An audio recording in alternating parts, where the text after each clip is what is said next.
Welcome to Activity Quest, the podcast that's packed with stuff to do. In this week's episode, Adam's off to Whipsnade Zoo, and we're doing some stargazing. My name's Bex, and every week we go up and down the country on the quest for something epic. This week, Adam's off to ZSL Whipsnade Zoo. My name's Jane Storr and I'm a senior keeper here at ZSL Whipsnade Zoo. Today we're going to be giving a mid-morning snack to our chimpanzee group. So we've got 6 chimpanzees here at Whipsnade. We've got 4 boys and 2 girls. The dominant male in our group is Nicky, who you can see sat in the middle there with his arms crossed waiting for his food. And then we've got an extended family group. We've got our breeding female, our dominant female, Bonnie, and her sons, Phil and Elvis. And then we've got cousin Grant, and sat right in the middle there with the grey whiskers and the grey fur on her back is Auntie Coco. Oh, nice. And we're feeding them tomatoes. We are. We're giving them tomatoes. Like I say, it's a mid-morning snack for them. They've already had their breakfast. We tend to feed them 5 or 6 times a day. We feed them in different places, in different ways. We present the food either by throwing it over or hiding it in the paddock for them, or putting it inside puzzle feeders for them. Things to try and stimulate them, things to try and make, well, a little food go a long way to keep them occupied, and also just to give them that stimulation that they would get in the wild if they were foraging for their own food. Better hurry up, this one's stomping on the ground. They are ready and waiting, aren't they? Hi, my name's Liam Patallo. I'm a visitor activities team leader here at Whipsnade, which means I'm part of the presenter team. So we do talks about all of our amazing animals. We've got our lovely troop of chimpanzees here in front of us currently. So we've got 6 individuals. Now, when a lot of people come around here, it's quite common you'll hear someone say, oh, look, there are some monkeys. But these guys, they're not actually monkeys. They're apes, which is the same family that us as humans also belong to. An easy way to tell that is if you look at them and you look at any people you might come with, be it friends or family. You know, so these guys don't have tails, monkeys do. Typically apes like ourselves and chimps are a little bit bigger than our monkey cousins as well, and also we are seen as being more intelligent as well, both in terms of our intellect and also in terms of social behaviours as well. There's a really cool thing that our chimps can do that we can do too, which is they can recognise each other by looking at each other's faces, but it takes them a little bit longer to figure out who they're looking at if they're looking at someone's face that's upside down, which is the same issue we have. What's quite funny about our chimpanzee cousins compared to us is they can do this kind of recognition, not just from looking at each other's faces, but also by looking at each other's bums as well. But it's the same principle that if the bum is upside down, it will take them a little bit longer to figure out who they're looking at, which is quite funny. The chimpanzees, they can be quite a good catch as well. And one thing they do is if they don't like, they don't tend to do it with food, but if they don't like you, they are quite good at throwing things back as well. They do tend to have their favourites though. There are some things like Coco sat over in the far left there. She's not keen on corn on the cob. I don't know why. All of the others really like it. It's really sweet. But if you throw that over, she'll just let it drop at her feet and just go, no, not for me. In front of us currently, we have one of our 2 rhino species here at Whipsnade. So there are 5 rhino species in total, 2 in Africa, the white rhinos, who we have here at Whipsnade, and the black rhino. And then there are 3 Asian species, the Javan rhino, the Sumatran rhino, and the ones we have here at Whipsnade who are called the greater one-horned rhino, sometimes just known as the Asian rhino, because of the 3 in Asia. They're the ones by far doing the best. So there's about 3,900 of them left in the wild. Sadly, the Javan and the Sumatran, there's actually fewer than 100 individuals. We have our 7 rhinos here, white rhinos here at Whipsnade. You've got our youngest Nandi, who's just over 1.5 years old. Her name actually means sweet one in Afrikaans. It's very apt for her. She's very playful when you see her running around. You'll often see her next to her mum, that's Tully. You've also got her dad living with her as well. He's our one male. His full name is Nishwa, but we like to call him Sizzle. And then there's 4 other adult females as well. You've got Bertha, Megumi, Fahari and Jazeera. You can tell them all apart by looking at their horns, because they will look a little bit different. Their horns do actually grow at about 5 centimetres a year, so we're constantly kind of updating our photos to show this is the easiest way to tell our individuals apart. Now, with the name white rhino, it can surprise a lot of people to come over here and go, those rhinos are clearly grey. And if you were to go to another zoo or to places in Africa and see the black rhinos, you'll also notice they're grey as well. Potentially, their name has come around as a bit of a mistranslation of an Afrikaans word, white, spelled W-E-I-T, which means wide. Because the other name for these guys is wide-mouthed rhino. Because if you compare them to all other rhino species, including our other rhinos here at the zoo, they've got a really square jaw. Whereas the other rhinos have like a pointy upper lip, which helps them to browse for food, means they can take food from bushes, low-hanging trees. These guys exclusively graze, which is where you eat lots of grass, essentially, eating food from down the bottom. So having a really square jaw makes grazing really, really easy. But the first people that went over to colonise parts of Africa were predominantly Dutch speakers. So when the Afrikaans language came around, there's a lot of Dutch origins, and they used the word wide into white. English speakers then went over, we heard this word white, and we were like, we've got a word for that. So we kind of potentially named the white rhinos there, and then we may have called black rhinos simply as the other rhino that lives in Africa, so have that kind of easier distinguishing between them. These look like very big animals, but their enclosure is remarkably clean. Tell me, where's all the poo? So the poo, it's surprisingly clean because the poo is in a few spaces, because these guys will actually mark their territory using their poo. So you'll actually see a few spots dotted around their enclosure where all the poo is piled up in what's called a midden. Because in the wild, females can hold territories of 20 kilometres squared in their big family groups. And actually a big group for a rhino is called a crash, which is a great family name for these guys. This crash will hold this by having those poo piles dotted around.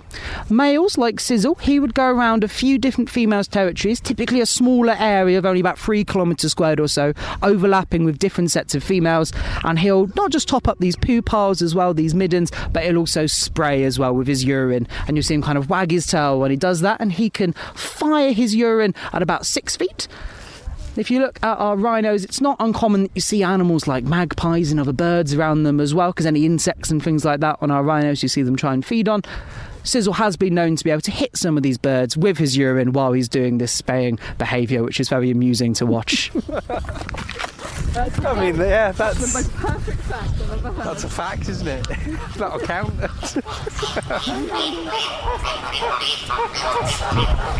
Talk to me about flamingos. Yeah, so here at Whipsnade, we are home to a flamboyance of rosy flamingos. That's the group name for flamingos. You can call them a flock as well because they are a bird, but flamboyance definitely lives up to the flamingos a little bit better. They're known as rosy flamingos because they are the pinkest of all species of flamingo, but they're also known as the American flamingo and the Caribbean flamingo as well. Come from quite a few places, including Mexico, the Caribbean, and also the kind of north end of South America. When you live in quite a few places, you can have quite a few names as well. Now, the most iconic part of our flamingos is that beautiful pink coloration, and they get that from their food. So these guys eat quite a lot of crustaceans and also blue-green algae. Both of these are really high in this red colour pigment called beta-carotene, and that gives their feathers this colour. We currently have a couple of chicks that when they're first born they are grey, so they don't have this pink colour, and it's only as they start to reach breeding age and during breeding season that they'll gain this lovely pink colour.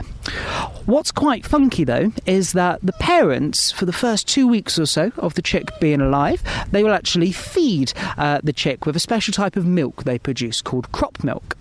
Now, crop milk is really high in beta-carotene, so it has this red colour pigment in it. So actually, while the parent flamingos are feeding our youngsters, they actually get paler. So the kids literally turn the parents grey, which is quite amusing. One of our chicks is currently actually being looked after by one of our same-sex pairings, so he's got 2 dads here at Whipsnade. We see a lot of same-sex pairings in the wild and also in zoos. It's easier to monitor in zoos. We've got slightly more males than we do females, so just statistically it's more likely to get 2 males for our flamingos, but some of our other species you'll see lesbian pairings as well as gay pairings as well. Our 2 dads here for our chick have been really successful parents in the past, and they're doing a really good job this year with the chick that they're raising as well, which is lovely to see. And they do stand on one leg. I thought that was always a bit of an urban myth. There are a few urban myths about our animals, so like some other birds like ostriches hiding their heads in the sand. That one's not true. You'll sometimes see ours lying down with the head really close to the sand, which is why they've got that thing. But these guys, they've got a few useful reasons to stand on one leg. Scientists aren't really sure which is kind of the primary driver, but two of the kind of front runners are firstly to stay warm. So you lose your body temperature a lot quicker in water than you do in air. So if you're standing on one leg, the other one is going to be out of the water. You can tuck it against the side of your body, will make it stay nice and dry and also keep it nice and warm. You can then swap over. But the cooler reason that they can stand on one leg is flamingos have the ability to sleep only half of their brain at a time. So when the left-hand side of their brain is asleep, the right-hand side of their body, just because of kind of how it crosses over, will rest, so that leg will be out of the water. They will then swap over. The other side of their brain and other side of their body will go to sleep, and they'll swap over which leg they're standing on. This is a really useful trick that our flamingos have, because it means that at least half of their brain is always going to be on predator watch. So if anything's coming a little bit too close that might cause the mischief out in the wild, they can make sure to quickly raise the alert and they can all fly away and hopefully stay nice and safe. We're standing on a bridge right now over the tiger enclosure, and in front of us are two real-life tigers. Yeah, so we've got two Amur tigers here at Whipsnade. The Amur tigers are actually the largest subspecies of tigers, and where ours are both fully grown males, these are actually some of the biggest cats on the planet. They are both 4 years old. They were born here at Whipsnade back in 2018. Their parents have since gone on to other zoos as part of the European-wide endangered breeding programme for these guys. They do have a third brother called Dimitri, who left us just before the summer to go to Woburn Safari Park. To mix with their female tigress called Minerva. But their kind of most ferocious weapon are their teeth, particularly their canines, which are your kind of fangs you've got on either side of your mouth. If you give yourself a cheeky thumbs up, that's roughly the size of a tiger's canine. They've actually got a nerve that runs to the very tip of that tooth, which means that when they're holding a prey animal down by the scruff of the neck, they can actually feel through their teeth and also through their very sensitive whiskers the exact moment that their prey's heart stops beating. Only then will they kind of ease off the tension a little bit, because if they do it too soon and the prey animal's not actually dead yet, the prey will often just run away in the wild and the tiger can't get up to speed quick enough in order to catch it. And yet, even with all of those amazing adaptations, they only actually get their dinner in the wild 10% of the time. So even though they're a really ferocious predator, really good at what they do, they've only got about a 10% success rate. So when they do eat, they sometimes have to eat quite a lot, sometimes gorging up to 45 kilos of meat. Our two boys here have much more regular access to food, so they tend to have lots of small meals instead, so typically in about 3 kilos of meat a day that our keepers can give them in different ways, including hanging it at the top of trees, because when these guys, if they can't quite finish a meal out in the wild, they'll store food on the top of a tree. It's called caching, basically a bit like having a fridge, but just on top of a tree to make sure other animals don't get to it. And we can replicate that here by putting food up there so the tigers have to go and get it. Or in the summer, one of the coolest ways we give them food in an enrichment kind of way is to actually basically freeze blood, and they get like a big blood ice lolly to enjoy in the summer, which is quite wholesome to watch.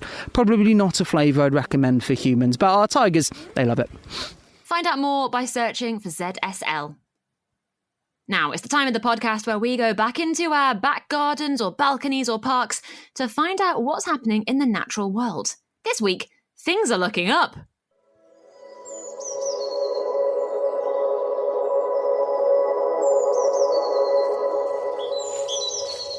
As the days grow longer and flowers bloom across the countryside, the full moon of May will rise, bright, bold, and steeped in meaning. Well, my name's Ed Bloomer. I'm one of the astronomers here at the Royal Observatory, Greenwich. I do lots of things, but in some way they all relate to astronomy and space. But what is astronomy, really? So astronomy is the study of, well, the universe, actually. We sometimes think about sort of spaces out there, but actually we get to lay claim to the whole universe. Planets, stars, asteroids, comets, nebulae, black holes, anything in the universe. That's what astronomers do. One part of that cosmic story is the moon, and every full moon has a name. In May, we're celebrating the flower moon. So the flower moon is a name given to the full moon that takes place in May. Different people throughout the world and throughout history have given different names to full moons, and this is because people use different calendars. So a lot of the names of moons that we think about now, or that are kind of popular, a lot of them actually come from Native Americans who use the moons to keep track of time. It doesn't really fit in with the calendar that's most popular at the moment, the Gregorian calendar, which doesn't use the moon, and the number of moons don't really fit into the calendar year. So we've got these kind of overlapping things. So sometimes people don't know about them at all, and sometimes they get a little bit confused. But essentially, in popular culture now, we have names for the full moon you see in a particular month, and flower moon is the name that we give to the one in May.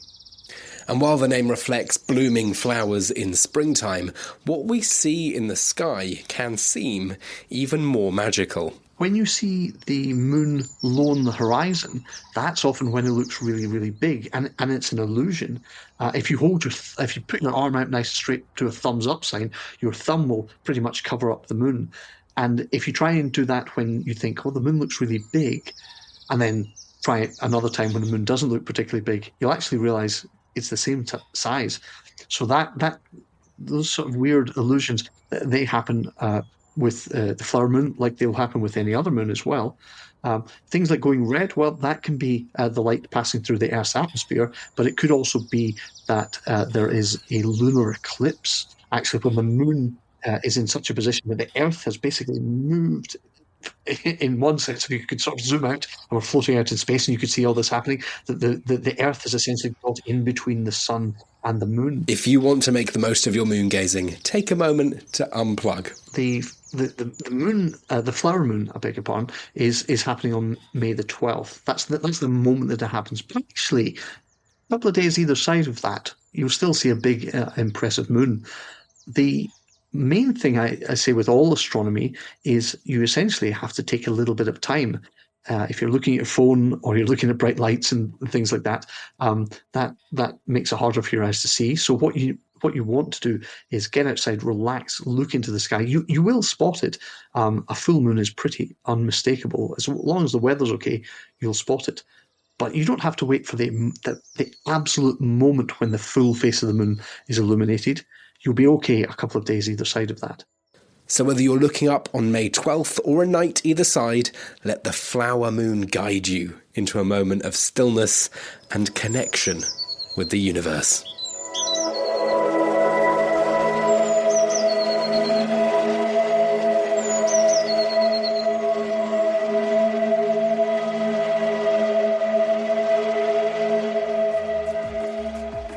All right, that's all I've got time for you today. I'm Bex, and this has been a podcast from the UK's children's radio station, Fun Kids.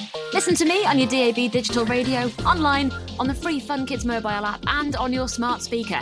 Just say, play Fun Kids every weekday from 4 p.m. See you soon.